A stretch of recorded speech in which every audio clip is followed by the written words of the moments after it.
Lods, good morning. At ito, meron ako i-share sa inyo. So, stop muna tayo sa amplifier. So, ito muna tayo. So, gawa muna tayo ng battery, ano. So, meron tayo dito ng 100 ampere na LiPo4 battery, no. So,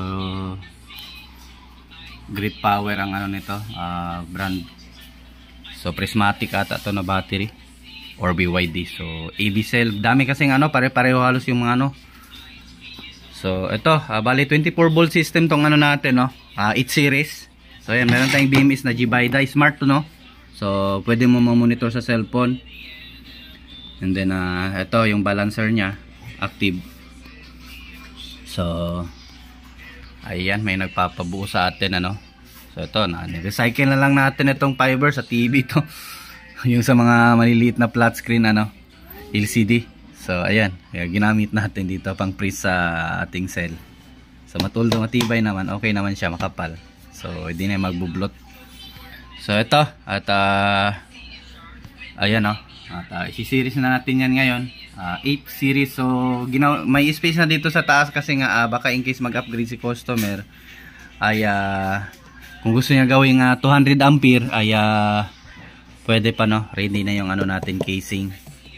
So, ayan. At ito, assemble na natin to ngayon. So, 24 volt system, 100 ampere. So, may mga coming akong installation sa solar. Kaya asahan nyo na medyo mawawala lang tayo ng konti sa pag-repair, ano. Meron tayong mga paparating na installation ng solar. So, ayan. Continue lang tayo. So yun, bago natin pala ito simulan mga lods, ano, ay inanyayahan kitang pakisubscribe sa aking munting channel at pakihit na notification bell at ilagay sa all para laging updated sa inyo yung mga tanong sa mga ganito, or pwede lang po kayo mag-PM sa akin, ano. So yan, at continue tayo. So ayan mga lods, at na-series na natin. Iyan, oh. So 24 volts na ito siya. So, yan na yung isang pasobra nila na so, ito, nag-iyak-iyak pa si kulit na yan. So, yan, dito yung positive na wire. And then, magbubutas tayo dito para sa wire ng BMS. So, yan, ganyan yan siya dito, ano.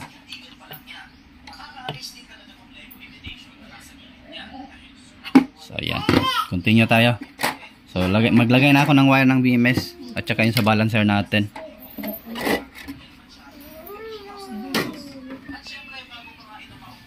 So, ayan mga lods, at ito. Tapos nating wiring. So, ito yung sa balancer natin. Ito naman yung sa ating BMS. So, ito na yung ready na yung kulay red natin na wire para sa terminal, ano. So, iyan. Lagay na natin yung cover at ito assemble na natin. So before kayo mga lods, ay dito kayo sa kulay black, start negative yan, no. So then positive, lahat ng pins tusukin muna ng positive, ano. So pati dito may sign na negative, yan po yung 0, kumbaga BCO. And then yan, at lagay na natin. So tester nyo muna bago nyo salpak yung ating BMS at saka yung ating balancer. So yun mga lods, at ito, natapos na natin iligpit yung wire at nalagay na natin yung balancer. And then BMS na smart. Yan yung yan yung specification or model ng ating smart BMS, Gbaida 8S 100 ampere. So sinadya kong malaki na yung BMS para in case mag-upgrade si sir hanggang 200 ampere, ay di na kailangan magpalit ng BMS. So ayan, tester natin. So gumagana na to, no. Mayroon na to siyang output. So mamaya screenshot na lang natin yung yung ating kung ano yung nababasa ng ating BMS kasi Bluetooth yan, ano. So ito, tester natin. Ito positive.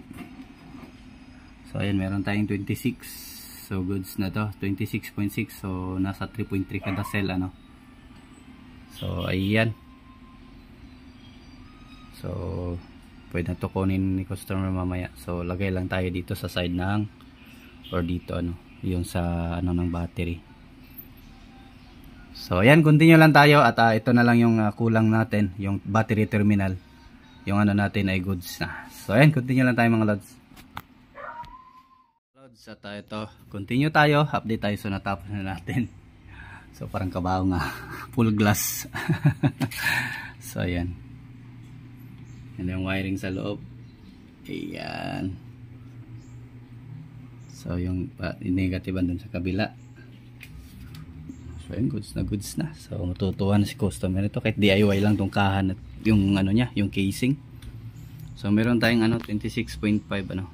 So nagbi-blink, gawa nga ng sa camera natin. Patayin nga natin. Ayun, 26 dahil pala sa ano, sa ating plus. So ayan. Ito yung positive, ito yung negative. 26.5. So tester nga natin kung accurate yung ano natin, yung ating nilagay na yung parang ano, digital display ano. So ayan, accurate na accurate mga lods. 26.5 din ano, 26.57. So ayun, so nagsasabi ng totoo. So ayan, mukhang done na tayo nito.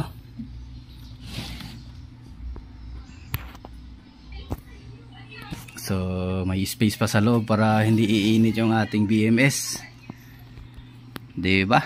So ayan, tapos na tayo mga lods. So ayan, maraming salamat sa walang sawang suporta ano. So kung may mga katanungan kayo about dito, or gusto nyo mag-build or magpapatulong sa akin, ay PM lamang po kayo sa akin sa ano, sa PFB page ano, or sa ating ano, tinatap ko naman din yung pangalan natin dyan sa main account natin sa FB.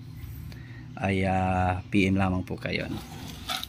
So ayan, so yan yung mga ginagamit natin na mga battery protection natin. So ayan, thanks for watching mga lods ano. So ayan, bye bye mga lods.